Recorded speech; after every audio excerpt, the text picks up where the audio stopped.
Putusan pemisahan pemilu nasional dan daerah sudah diketok palu.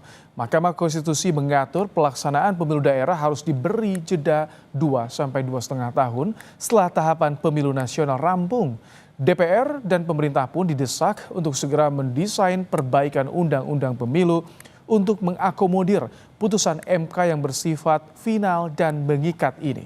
Selengkapnya dalam segmen ulasan Istana bersama jurnalis Kompas TV Cindy Permadi.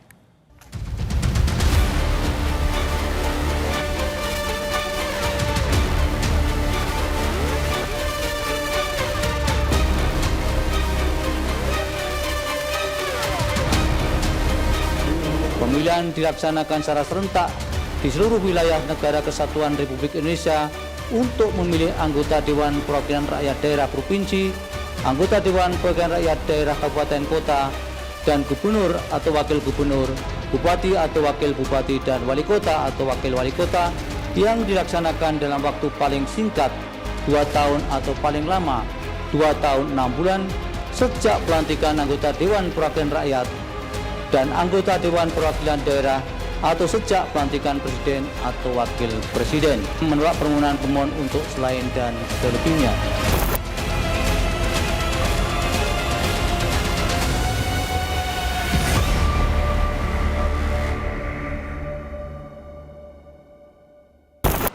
Berbeda dengan 2024 lalu, pada 2029 pemilu 5 kotak tak lagi berlaku. Mahkamah Konstitusi memutuskan pemilu yang konstitusional adalah dengan memisahkan pemilu nasional, pemilihan DPD, DPR, Presiden, Wakil Presiden, dengan pemilu daerah, DPRD, Gubernur, Bupati, Wali Kota, dengan jeda 2 sampai 2,5 tahun. Dengan putusan ini, maka sorotan tak lagi hanya tertuju pada kotak suara, tapi juga pada langkah cepat DPR dan pemerintah. Bagaimana komitmen para pembuat undang-undang ini dalam menata ulang kalender politiknya? Saya, Cindy Permadi, inilah ulasan Istana. Setidaknya ada 3 pertimbangan Mahkamah Konstitusi dalam mengabulkan permohonan Perludem untuk sebagian. Terkait uji materi pasal 167 ayat 3 Undang-Undang Nomor 7 Tahun 2017 tentang Pemilu dan pasal 201 ayat 7 Undang-Undang Nomor 10 Tahun 2016 tentang Pilkada. Dalam pertimbangan hukumnya, MK menilai pelaksanaan pemilu 5 kotak yang berdekatan menyebabkan penumpukan beban kerja penyelenggara pemilu yang mengancam kualitas penyelenggaraannya. Selanjutnya, MK pun mengatakan pemilu nasional dan daerah yang dilaksanakan dalam rentang waktu kurang dari 1 tahun berimplikasi pada kemampuan partai politik untuk menyiapkan kadernya. Hal ini bisa menyebabkan pelemahan kelembagaan parpol. Selain itu, pemilu model 5 kotak berdasarkan pengalaman di TPS membuktikan justru memecah fokus pemilih. Pemilu nasional yang berhimpitan dengan pilkada pun dinilai membuat masalah pembangunan daerah justru tak tersentuh karena tenggelam di tengah isu nasional.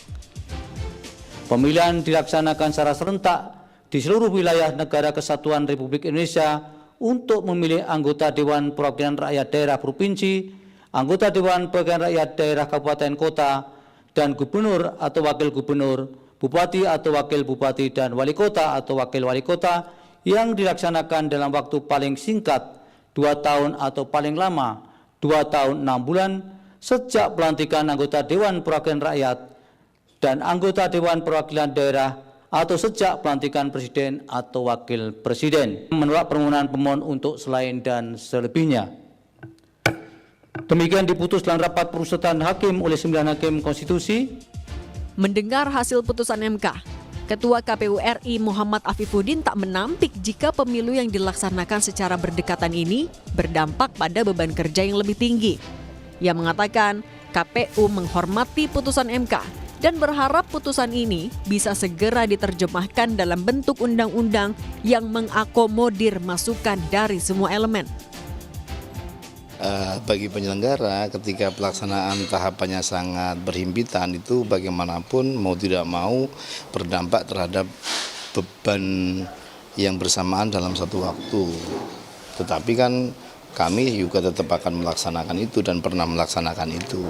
Kalaupun ada putusan Mahkamah Konstitusi ini, pertama tentu kita apresiasi, kita hormati, dan yang kedua nanti bagaimana menurunkannya dalam bentuk aturan, undang-undang pemilu dan seterusnya.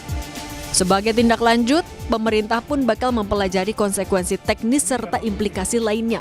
Apalagi putusan MK ini harus selaras dengan desain keseluruhan sistem pemilu.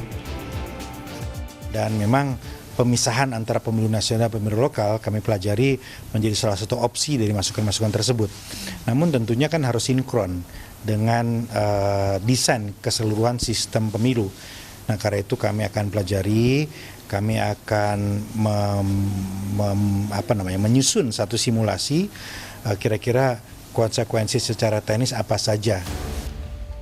Dari sudut pandang parlemen, Wakil Ketua DPR RI Sufmi Dasko Ahmad memastikan pembahasan terkait konsekuensi putusan MK harus dilakukan secara hati-hati.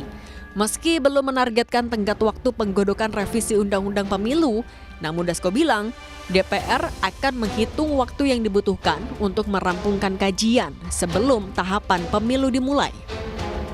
Dalam menyikapi keputusan dari MK yang juga harus disikapi dengan hati-hati karena itu merupakan langkah yang penting, kami akan berapa kali mengadakan rapat dengan lembaga-lembaga terkait untuk kemudian nantinya tentunya menghasilkan produk yang benar-benar baik. Anggota Dewan Pembina Perkumpulan untuk Pemilu dan Demokrasi atau Perludem, Titi Anggraini, mengingatkan parlemen untuk tidak menunda proses revisi Undang-Undang Pemilu. Titi bilang banyak PR yang harus dituntaskan, seperti masa transisi, perpanjangan anggota DPRD, hingga pengisian kursi penjabat kepala daerah.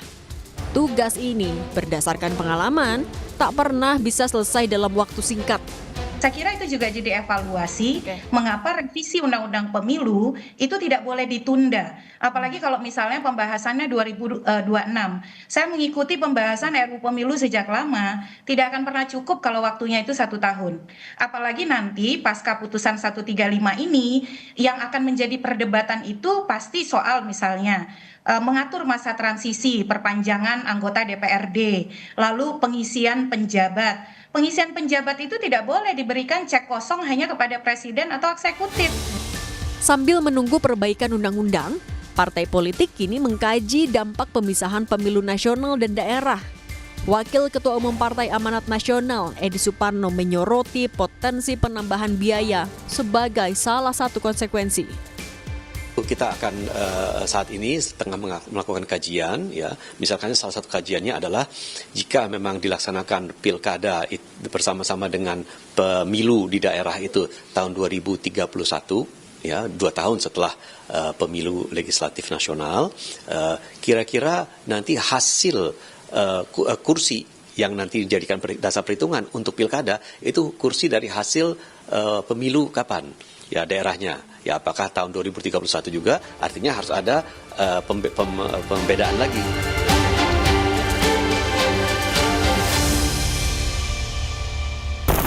Pemilu serentak yang selama ini dimaknai sebagai pesta demokrasi terbesar di Indonesia bakal mengalami perubahan fundamental. Terlepas dari pro dan kontra, putusan MK ini harus jadi momentum perbaikan sistem pemilu. Tidak hanya soal aturan teknis, tapi bagaimana bisa menjadi jembatan antara harapan masyarakat dan masa depan negara. Kualitas demokrasi tak hanya diukur dari seberapa sering orang mencoblos atau dicoblos, tapi seberapa kuat integritas dijaga. Luber jurdil tidak boleh hanya sekedar jadi jargon yang diucapkan tiap kampanye atau pemilu. Asas ini harus jadi pengalaman nyata bagi semua warga negara yang memilih dengan yakin dan percaya. Cindy Permadi, Roy Ilman, Kompas TV, Jakarta.